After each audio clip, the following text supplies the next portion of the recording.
What if you name a trust as beneficiary of your IRA? Well, two things can happen.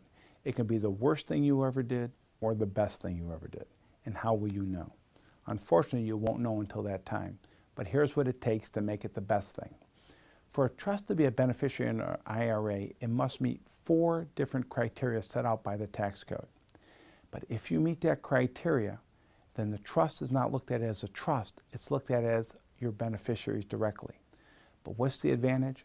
Well, for example, if you leave an IRA to a spouse or child and that person needs a nursing home, the nursing home will look at the IRA in determining your eligibility, so it won't be protected.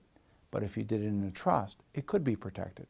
Another example is if you left an IRA to a child who maybe is not very good with money, he can blow through that money very quickly. Alternatively, if you do it in trust, the trustee can control the amount of money that goes out to that child, so it's there for their long-term benefit.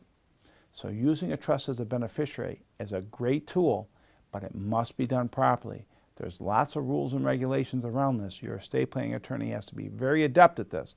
Let us show you how it can be done if this is something of interest to you, and we'll make sure it gets done properly.